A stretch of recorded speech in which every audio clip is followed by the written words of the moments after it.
Banana Leaf Zine is a space and community for understanding the role we play in building sustainability in systems and becoming more conscious citizens. They have an incredible blog where they share tons of resources, tips, and guides for leading a more sustainable lifestyle.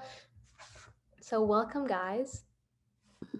Hi, thank you for having us. I'm just gonna share my screen really quick. Also, I apologize for looking up here. Half the time I have a little double monitor situation going on. So promise I'm looking at you guys. Also, just so the audience knows, Malika and I are best friends and we lived together for 2 years in college. So. Very excited. Love you, Sophie.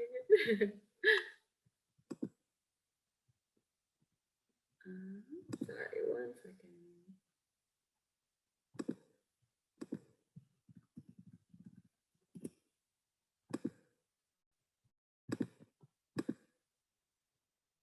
All right, are you guys able to see it? Awesome.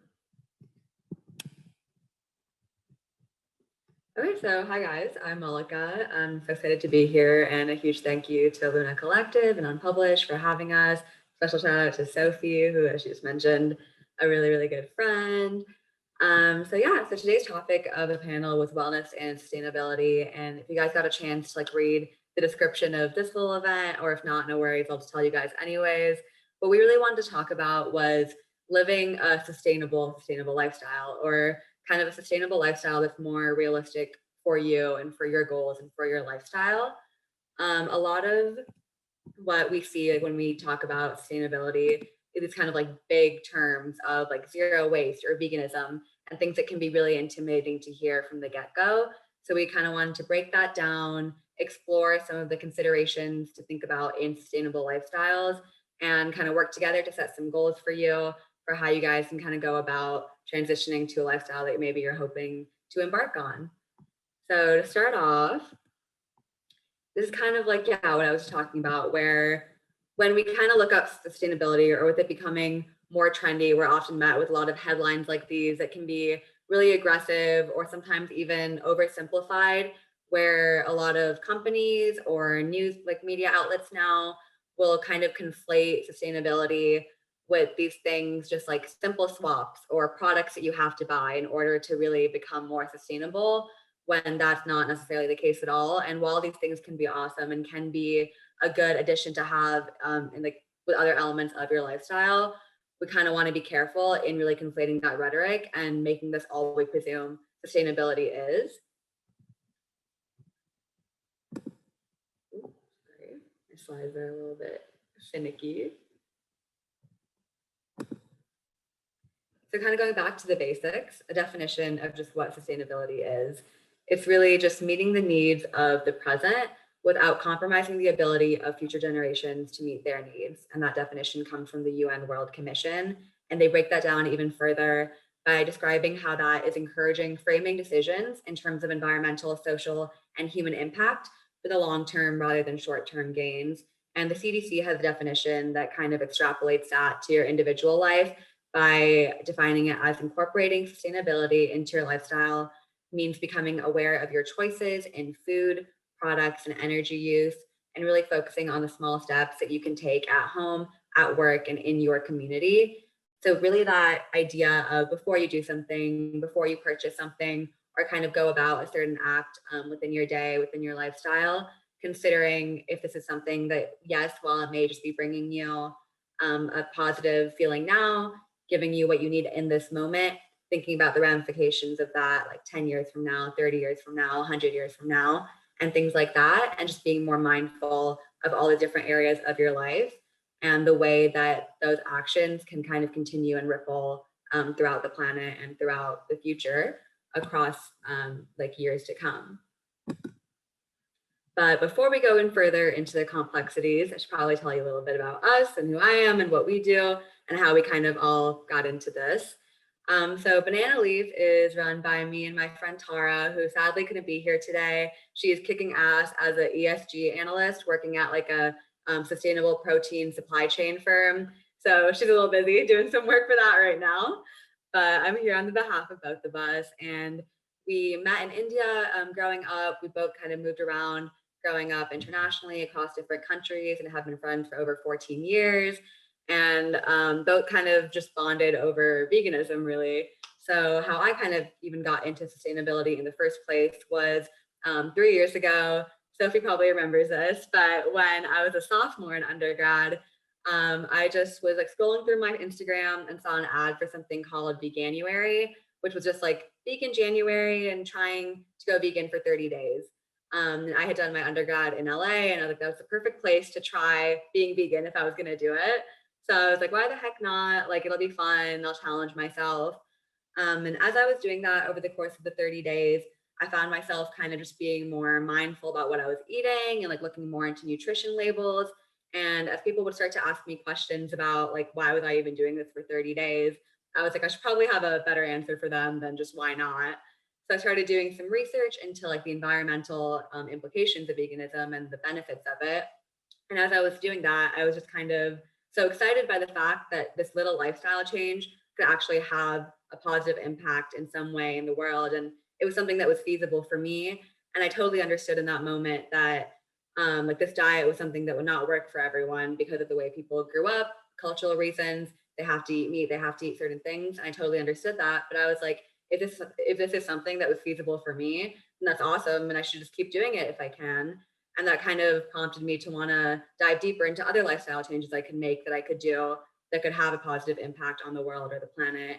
And that's how me and my friend Tara, we kind of started talking about that and we bonded over that. And on the bottom left here, you can see like 3 years ago in one of our birthday messages, we were like, it would be cool if one day we could do a little zine type thing about this topic. And now here we are with Banana Leaf Zine.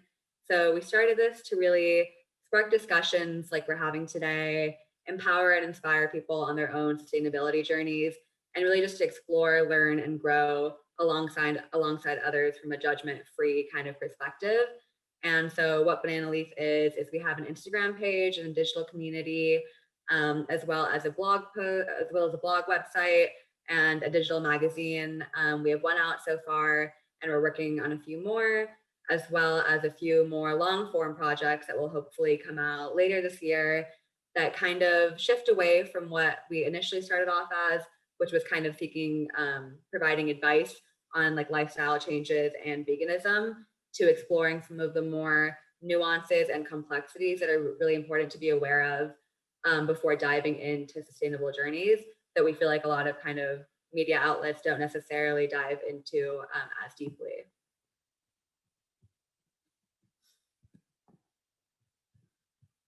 So to start off, we'll kind of talk about some of the more macro level of issues to be aware of before honing into some of the more personal considerations as you embark on your sustainable lifestyle changes. So from a bigger scale, intersectional environmentalism is a super important topic and approach to be aware of while you're really diving deeper into the space. And so the definition here comes from the group Intersectional Environmentalist, and their handles included there. They're definitely a great resource and page to check out and support.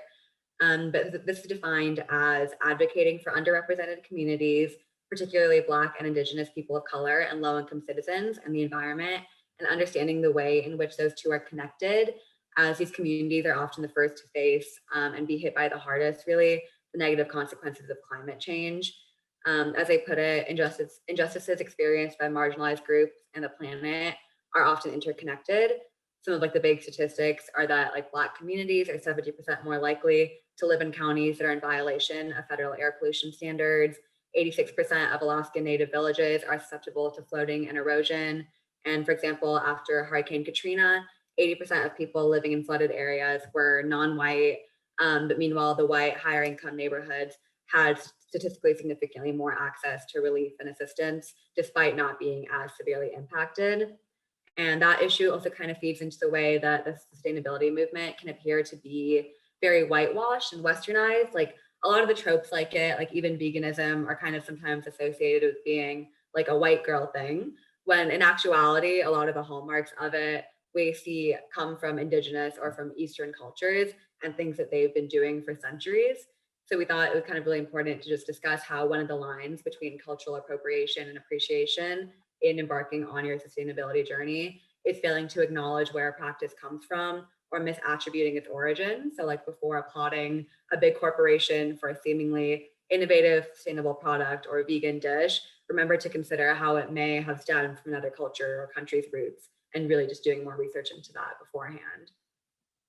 And that kind of transitions into the idea of individual versus collective action. And that's definitely kind of a nuanced debate of the back and forth of, should I do anything? Like, if that won't really have an impact, when it's these big companies who kind of make the biggest, are causing the biggest issues, like for the planet in terms of the world's carbon footprint and carbon emissions. But at the same time, like if I'm not doing anything, am I contributing to the problem? So it's really kind of a cyclical nature between the two. And it's really important to remember that balance is key. Individual sustainable changes are important and definitely help in making us more mindful and more conscious of what's going on in the world, what's going on with carbon emissions and different companies' carbon footprints. But the onus should not be on the individual, but rather on large bodies like the government and corporations that contribute the most to the issues. But it's clear that those bodies do still respond to individual action via collective demand. And us shifting the attitude about the environment, we can see like the boom in things like oat milk, like they listen, they hear us when we say like, we don't want regular milk anymore, which is why the two kind of really work together cyclically, and work in both of these areas of collective and individual action is so important to pursue. But in pursuing individual action, this kind of brings us to the next point. It's really important to be aware of traps, like feeling like you have to purchase certain products or things to be more sustainable. For one, like using what you have and going back to like the 3 R's, like recycling, reusing, reducing, that we probably learned about in grade school long before trendified sustainability topics. That's always the best option. But also greenwashing is just unfortunately so prevalent, and with the way the advertising industry works, it really just makes us feel like we need it and we need these things to be a better person or to be sustainable. So it's just so important to consider the way in which brands could be conveying a false impression of these products, or even providing misleading information about how they're more environmentally sound, when really maybe only 2% of the company's clothing line comes from a sustainable resources, and they just kind of use that in order to hide the rest.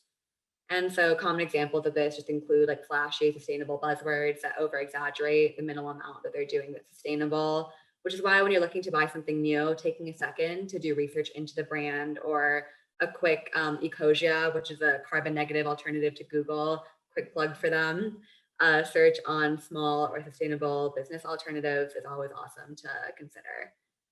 And so while all of those things are just definitely like things to keep in mind, it's also like, it's definitely a lot, and it doesn't need to feel like some kind of mental checklist, but should just be things to be aware of. There's beauty and benefits in doing whatever you can to be a bit more sustainable, and just doing your best to make a change where you can, when you can, and how you can, which is something that, like, if you follow along with us, you'll see we keep saying and are just super passionate about advocating for, and hopefully kind of just offering that fresh perspective within the sustainable lifestyle discourse, which leads us to your own sustainable lifestyle goals and points of consideration. And so not one thing will work for everyone. Not one thing's going to be feasible for everyone. Veganism might not work for everyone. Shampoo or soap bars might not work for everyone. I know soap bars don't work for my hair. I have to use, or shampoo bars, I still have to use bottle shampoos, and sometimes I'll feel kind of bad about it, but it doesn't work for me. And so it's just important to really consider things for your lifestyle, things that fit into your budget, things that maybe you live with a partner or family member who can't accommodate to what you were hoping to kind of transition into. And that's totally fair and okay. And I think instead of feeling guilty, the second point of some or nothing instead of all or nothing is really just so important to like just remind yourself about, that just as long as you're doing what you can, you're already doing more than what you were doing before. And I think it's just important to feel proud about the small changes that you've made. And yeah, just kind of keeping you going with the changes you're making is to really find your fuel and find a sustainable motivation for making these changes. If you just like see a product and thinks it looks cool and want to just like buy it, that might not keep you down that line of sustainability and making these changes as you continue. But for me, it's just honestly the excitement of it and trying new things that I know are bringing less harm to the environment, which I'm super passionate about. And I feel like this passion for wanting to pursue a more sustainable lifestyle was really deepened the more time I spent in nature and connecting to things outside and realizing and understanding the cause that I was caring about and trying to make a difference towards.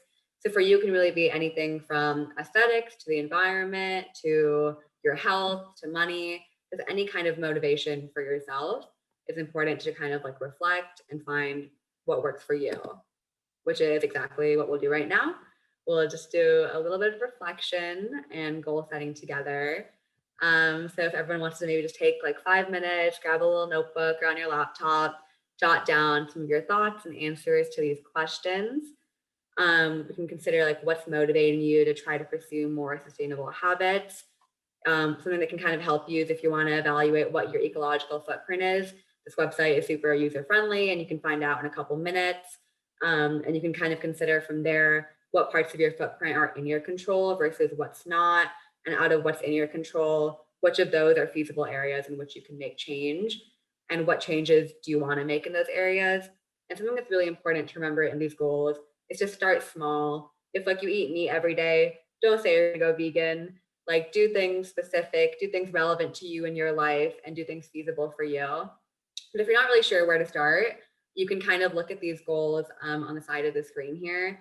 These were created by the UN General Assembly to help bridge the gap between the 2030 Sustainable Development Agenda and Sustainable Lifestyles movement to inspire individuals to participate in the conversation and act on sustainable development goals. So you can kind of see if within them, if you can like break down one of the bigger goals that they offer and apply them to your life and make it more relevant to your life. I'll stop talking for a few minutes and give you guys a chance to reflect and goal set.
Okay, cool. So just for kind of time purposes, I'll take a little pause on this for now, but definitely like, please keep reflecting and goal setting after this. But I wanted to see if anyone wanted to potentially share any of the goals they set or the reflections, things they thought about when they were answering these questions.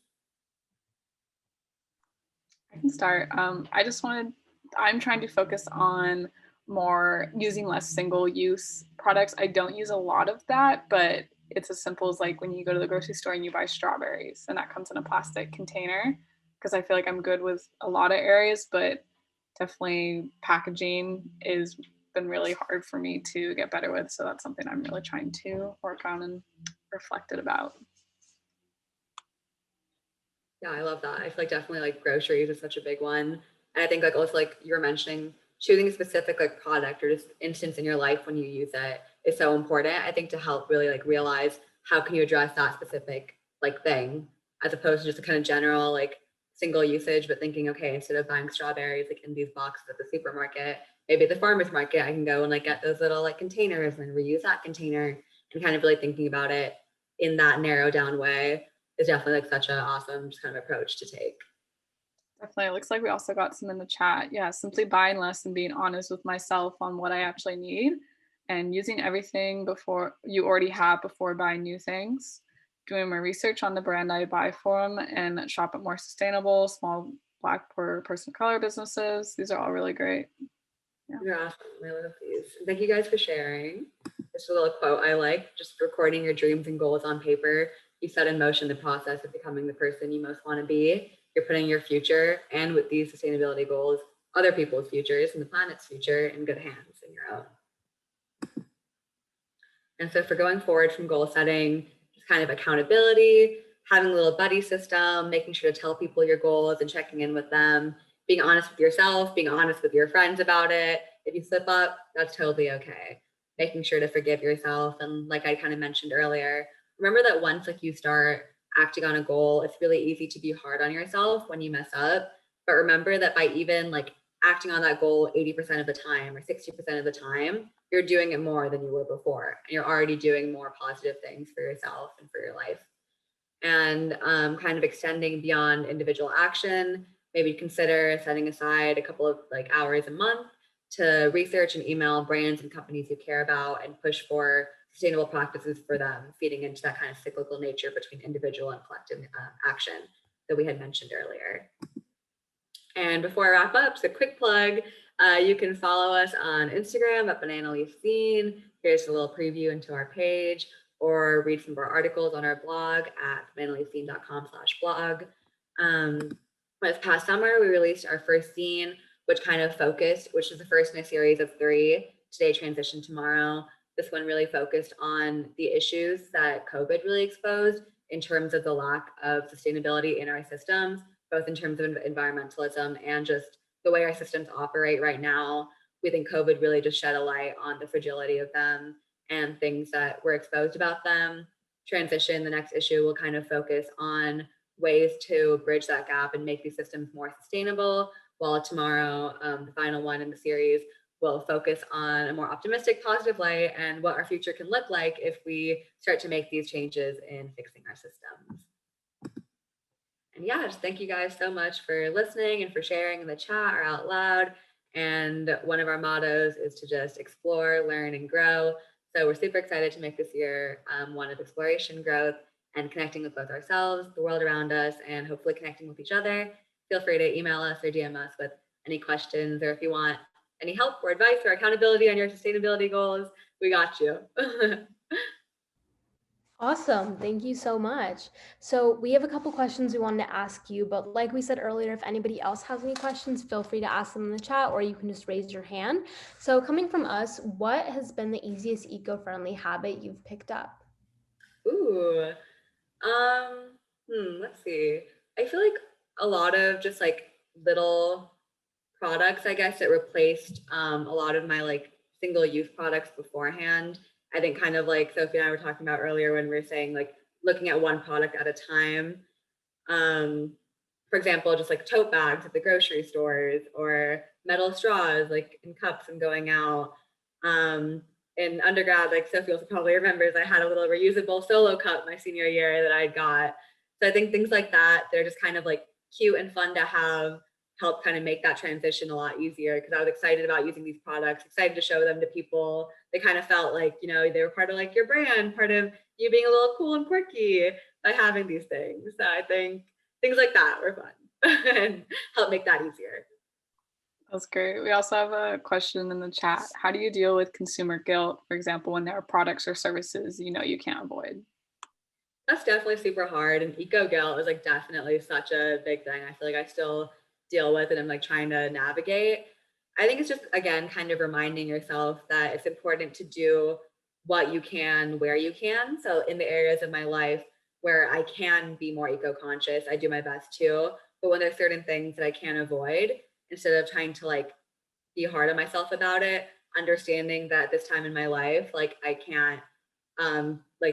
I can't be approaching it the way I want to, but kind of making a plan for, okay, in the future, maybe when I'm like living in my own house and like living fully independently, I'll be able to do this because I won't be relying on these people for this product, and things like that. Like, for example, right now, when I'm like in an apartment building, for the way like our garbage system works, they have like a very bad recycling system. So I kind of have to use still a lot of just like non-recyclable friendly things, and I want to throw it out with them. And that can be kind of hard.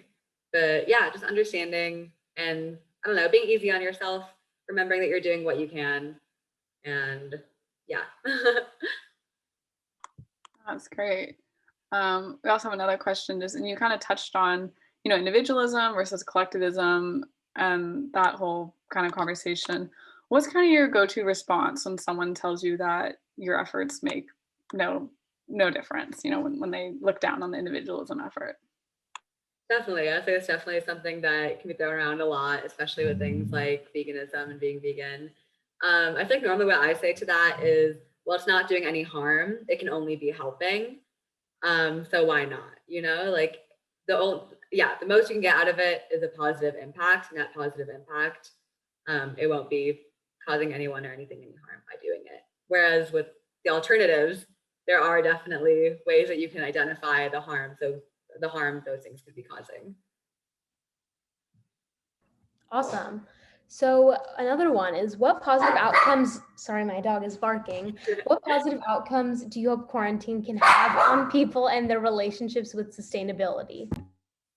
I think definitely being inside has helped people be so much more mindful and help people realize that they really don't need a lot of things for their everyday life. Like we really, for almost a year now, most people have kind of just been inside and using the same things that they've been using and not needing to constantly replenish their stocks of things. And I think it just helps people realize that we're not as dependent as we thought we were on certain products or certain, just parts of our lifestyle.